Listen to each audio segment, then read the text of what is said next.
Well, good morning, everybody, and happy Christmas. I hope that you had a blessed day yesterday, as I had. In fact, it was Friday we had all our family, and New Year's Eve we had all our family together. It was unbelievable. In fact, I think this is it felt like one of the finest Christmases we've had in years.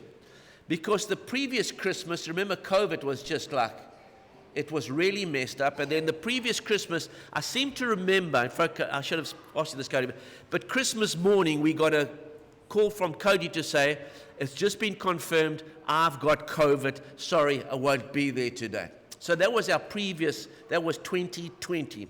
So what an unbelievable year this has been. And have you all got leftovers? You eating leftovers today? Folks, do you appreciate what a blessing that is? If you have leftovers, that means you're one of the most blessed people on the planet. I mean that absolutely sincerely. So on Friday, everybody went home, and so I'm doing the dishes, and mom-in-law's drying and dancing, all this stuff. The dishes were never ending. So the next day, Chanel says to me, "Oh, Dad, I'm so sorry to leave you with those dishes." And I can honestly say, it was incredible to realize if you've got dishes like that, you are phenomenally blessed. Beyond me. And I'm thinking, God, why me? Why me? What have I done? Maybe it's just your grace that we should be so incredibly blessed. And if you got to open a gift, if you got to go shopping, folks, let's never complain about these incredible lives that we have if you get to do those things. So really, I sincerely say happy Christmas. And if you go home to leftovers today, sure, thank God. Because there's many people who don't even get firsts, let alone seconds from the same mom. Well, let me tell you about a miracle that happened yesterday. So Cody and Chanel had bought some bunny rabbits for their children earlier in the year. They insisted in 2 female bunny rabbits. The lady at the pet shop insisted they were 2 female rabbits. Well, Christmas morning, Chanel goes there, takes out the blanket, clean them out. There's 5 more bunnies in the thing. A Christmas present like you can believe. Now, of course, the challenge is now, Mom, Dad, can we keep them? So, folks, I want to talk to you, our final message concerning Christmas today, about really the fact that Christmas is there for everyone, and I wanted to have a look at the facts today. Dale, if you'll go to the next slide, I want to tell you about this man. This man, he's incredible. Many of you might have read his book. It's called The Case for Christ, if you can't see it there. But this is Lee Strobel. Lee Strobel was an avowed atheist. Lee Strobel has a master's degree in law. He's a law from Yale University, esteemed Yale University. And he's a trained investigative journalist. He worked many years for the Chicago Tribune, and because of his skills as a lawyer and getting to the facts, they would send him to all these hard-hitting stories. Anyway, it was one New Year's Eve. The newsroom was very quiet, and he was just mulling over a few things, pushing papers around, and he got to thinking about a family he had met. The lady's name was Perfecta. She was a 60-year-old grandmother, and she had 2 granddaughters. Their names were Lydia and Jenny. And Lydia and Jenny and these 3 lived in abject poverty. They had nothing.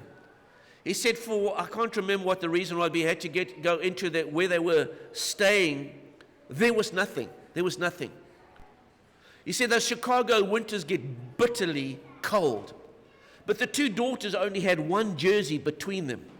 And when they would walk to school, the one would wear the jersey for half the way, and then they would swap over, and then they would, before they would get to school where the building was heated. But he said there was something different about these people. They never complained. There was never this groaning. They had this unbelievable joy. And they said it was because they're Christians. They said, God will provide. Don't worry about it, Mr. Strobel. God will provide.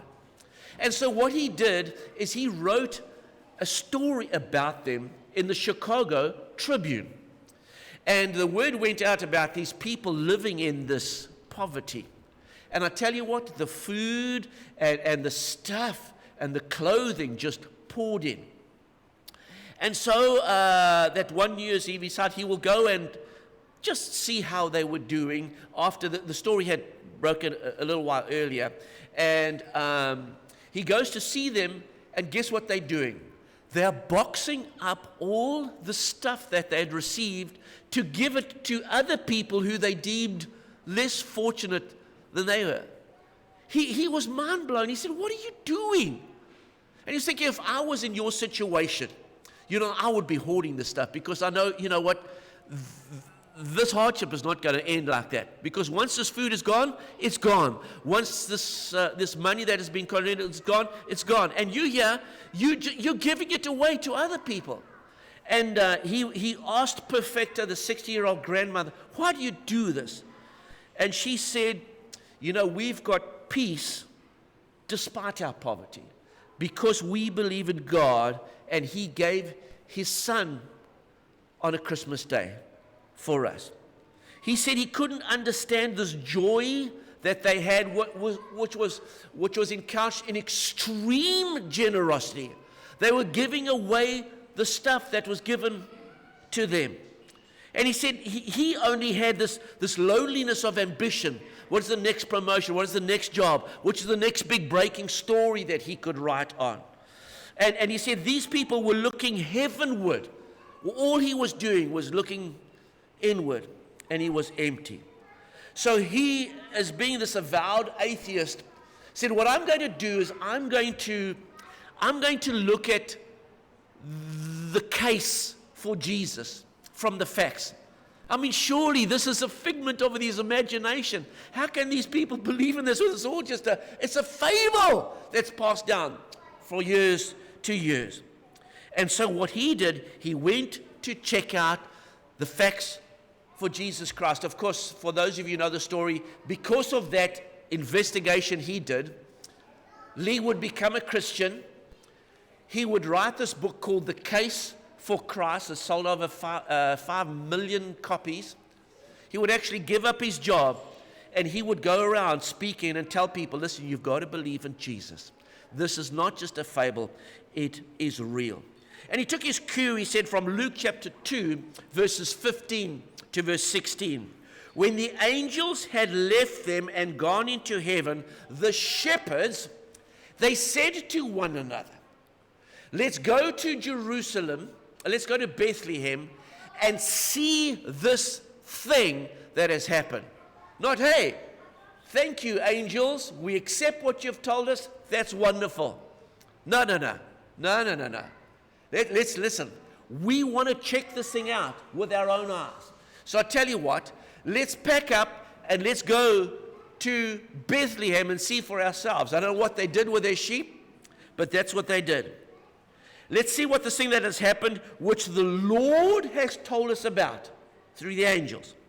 So they hurried off, and they found Mary and Joseph and the baby, who was lying in the manger. And so Lee Strobel is asking, who is this baby? Who is this baby? Because there are certain issues, and one of the issues is this. Did Jesus, this baby grow up to be Jesus, and did Jesus, he claimed to be God? Now, all the four Gospels, Matthew, Mark, Luke, and John, you're going to read about Jesus claiming to be God. In John chapter 10 and verse 30, Jesus says, I and the Father are one. Now, I can say I and my Father is one. In fact, it's amazing. Still today, people say, you know, when I look at you, I just see your Father. And your mannerisms, you know, when you said that, when you did this, I mean, it's just like your Father was standing there. But you know what? Not just that I and the Father are like the same person, but we are the same nature. We are one in nature. The one thing. We are one in essence. You know, people tried to stone Jesus because he claimed to be God. So those Jewish people, we freaked out when Jesus claimed to be God. Said, we're going to stone him. And to believe in Jesus was to believe in God. To reject him was to reject God. To receive Jesus was to receive him. To honor Jesus was to receive God. Yes, Jesus absolutely claimed to be God. But what are the facts? I mean, how can we prove that? So as a lawyer, as a man who was very familiar with the skills of investigative journalism, he set out to do this. One of the other issues was this: did Jesus actually show that he was God? You see, many people over the years have claimed to be God. In fact, there's crackpots all over the world still today claiming to be God. Anyone can make the claim, but is it possible? So what he did is he said, I'm going to look at a number of things. And the very first thing that Lee Strobel looked at was the miracles of Jesus. Now look at this, John chapter 10 and verse 37, a very interesting passage where Jesus is speaking. Now John, Jesus' closest companion, probably his best friend, he said, he records these words of Jesus. Jesus saying, don't believe me unless I do the works of my Father. Now God did miracles. In the beginning was the Word was with God, and God spoke the world into existence. That God said, let there be, and there was. And we have the earth and the stars and the fish and the trees. And then God made man. God is a God of the miraculous. And so we find here that Jesus said, listen, don't believe me just because what I claim. If I cannot do miracles like my Father did, you don't believe me. And so the most amazing thing that these miracles were not done in a church setting where the people were harped up by fancy music. The miracles were done in front of skeptics, in people who didn't believe him. I mean, all sorts of miracles. Miracles over nature. He turned the water into wine. Folks, not in a church, not in a synagogue, but at a wedding where people who didn't believe in him, didn't know who he was, dumbfounded at what he was able to do. I mean, he healed the blind. He cleansed the lepers of the disease. And even his opponents admitted his miracles. In fact, he would heal on the Sabbath, and then they would want to stone him to death because he healed someone on the Sabbath. Not saying, this blows my mind. That guy was on his deathbed. He was paralyzed since birth. Now he can walk again. No. He did it on the Sabbath, so that's why he must be a bad person. So even his opponents acknowledged that Jesus was the miracle worker he claimed to be. You know, I was reading earlier this morning while I was sitting in John chapter 21. It's in verse 25. It said Jesus did many more of these things that are not recorded in this book. But and then John says, I suppose if all the things that Jesus did were recorded, the world would not be able to hold all those books. I mean, Jesus, go around. And I tell you what, if anything is going to prove that you are God, you just do miracle after miracle after miracle after miracle after miracle. I mean, anything. Raise the dead, heal the sick, blind, leprosy, whatever, just water into wine. It's incredible what Jesus did. And because of that, people started to believe in him. The other thing, apart from his miracles, Lee Strobel began to look at the character of Jesus. If you're going to be God, you have to be perfect. And nobody's perfect. Nobody's perfect. You know, when you get very close, when you look at somebody from a distance, you can think they are pretty perfect. But if you spend any length of time with them, you get to realize they are not perfect. They are not perfect. I mean, you marry Mr. Perfection, you haven't even finished the honeymoon, you realize he's not Mr. Perfection anymore. So none of us are perfect. So I'm reminded of the story on Wednesday. So Wednesday morning, Spencer and Stewie are arriving on the beachfront. And I'm in the front, where it's like my normal position, pulling all of these lazy guys, drafting behind me. And this guy in this red car comes past us. He cuts me off. I mean, he turns into the casino there. I mean, incredibly, no indicator, nothing. Could have taken us all out.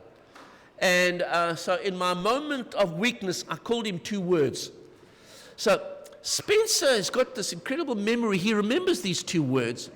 So when we're having coffee after our ride, he says to Stewie, now I know 2 words that everybody is allowed to use. So they were not swear words. Would you like to know what I called him?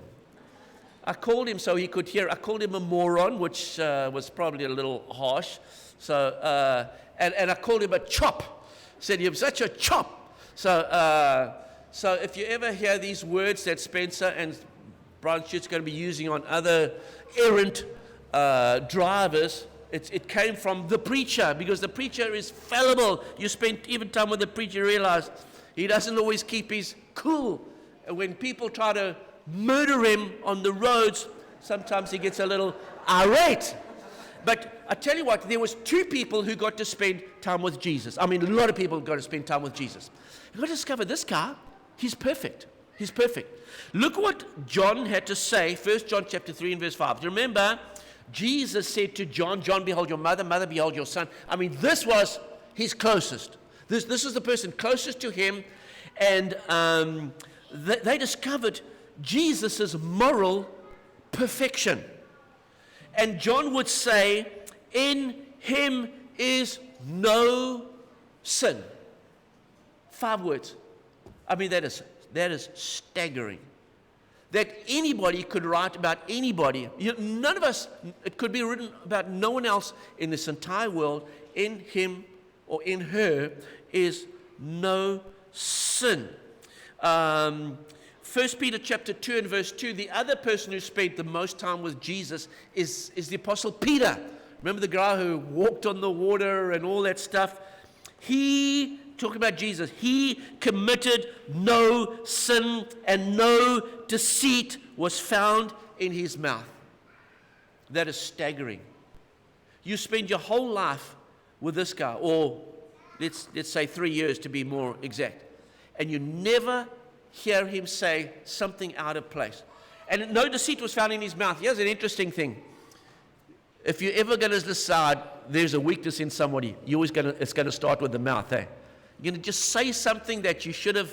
That's why James, the brother of Jesus, said, watch that mouth, watch your mouth, guard your mouth. Because, someone cuts you off in a fit of anger. You say stuff. And all of a sudden, people understand, your character. They never heard him say a bad word. They never discovered him with a bad attitude. He never made a slip up. This is God in the flesh, because no one who's ever walked this planet has ever been able to do this. The other thing Lee Strobel said, let's check out all these prophecies about Jesus. And that's why I asked Grant to read for us Isaiah chapter 53 this morning. It is the most phenomenal chapter in the book of Isaiah.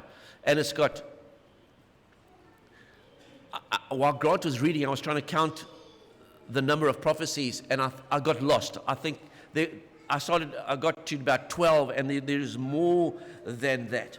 And I was also did a little, hey Google on my phone this morning, how many prophecies there are about Jesus? And well, One person said, well, here are 300. You're going to look at it. Somebody said 575. There are hundreds and hundreds of prophecies about Jesus that authenticate the Messiah. Now, folks, I want you to remember this is 700 years before Jesus set foot on this earth. Guys like Isaiah were writing these things. This is authenticated. Even atheists acknowledge this was written. You cannot get away from this. That he was born a virgin. That he called, born a virgin. What's the possibilities of that happening? What's the possibilities of two female rabbits having a clutch or a litter, or I don't know what you call them, a bunch of babies,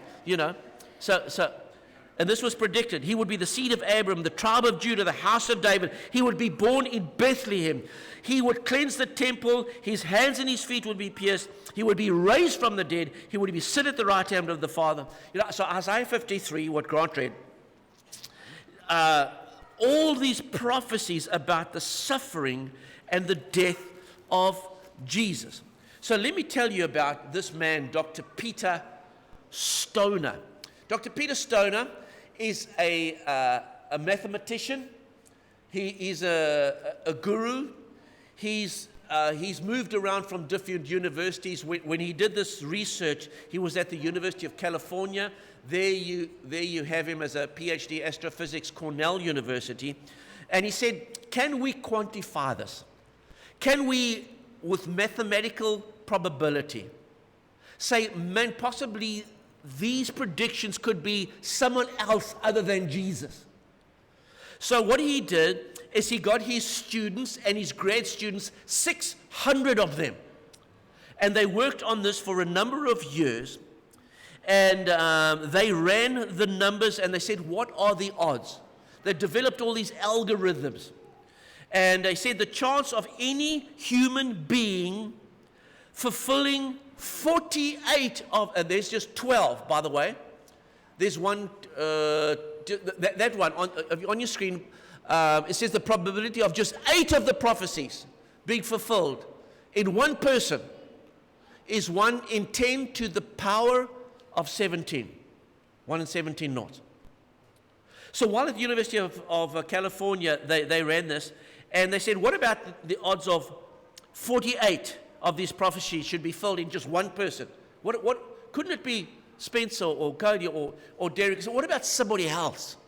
That they would be born in Jesus, that they would be pierced in their hands, that they were seed of Abraham, and that they would die and come. And they came up with these staggering things. He said the odds are 1 in a trillion. 1 times a trillion and 12 more times a trillion. That is the odds of it being someone else. In other words, it's not possible. This could only have been Jesus.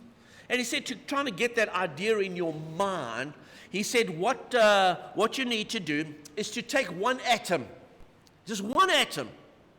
Take that atom and you spray paint it red. And then you chuck it out into the universe. And then he said, you need to put someone on a spaceship, you blindfold them, and then you go them into the universe.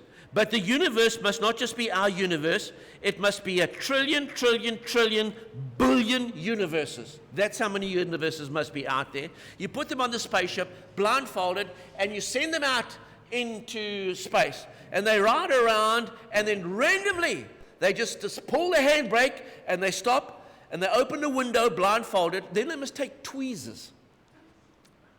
And with the tweezers, they reach outside that window, and they bring in just one atom. The chance of that being that red atom that you sprayed is what we're talking about here. These prophecies 700 years ago by Isaiah, and of course the many others, this is just Isaiah, is that probability. Luke chapter 24 and verse 44, Jesus said, everything must be fulfilled that is written about me in the law of Moses, the prophets, and the Psalms. Everything. Not just 90%, 95%, maybe 99%. Jesus said, every single thing that is written in the prophecies about me in the Old Testament, all 300, 400, 500 things about written of me must be fulfilled. By the way, we're only waiting for one, and that's for Jesus to come back, because that is the prediction. It's quite staggering.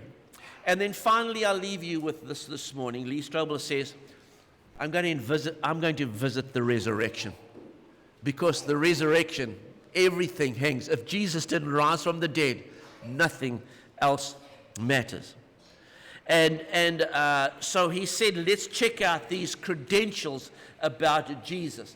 The possibility he's thinking is, he didn't die. He didn't die. And yet we have 5 ancient sources outside of the Bible written at that time. Jesus died on the cross. And of course, the many, many eyewitnesses' reports of the resurrection and the empty tomb. Jesus did not just claim to be God, he rose from the dead as predicted. And you know what? Only God can do that.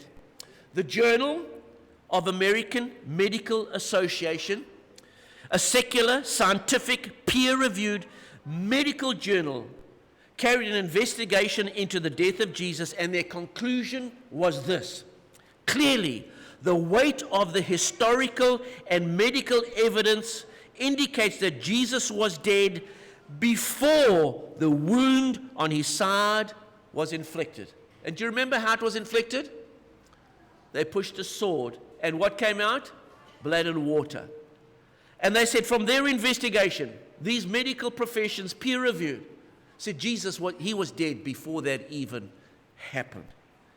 Even the great atheist, a man called Gert Ludemann, he said it is indisputable that Jesus was dead.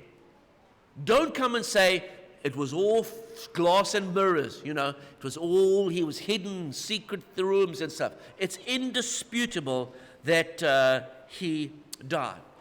And then I'll leave you with one more anecdote from history.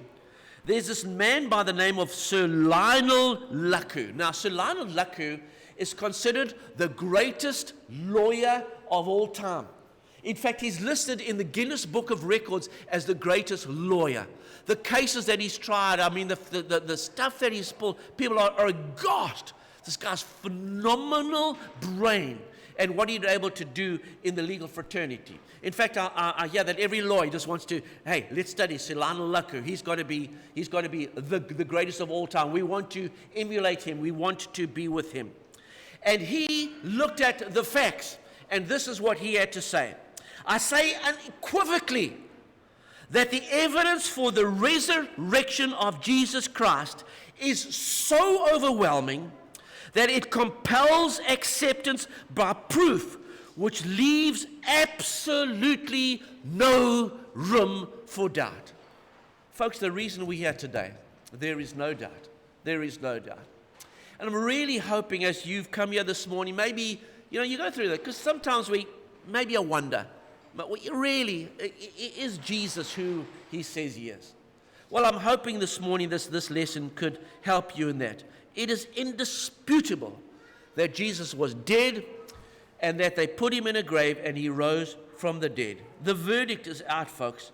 The baby in the manger became the miracle worker.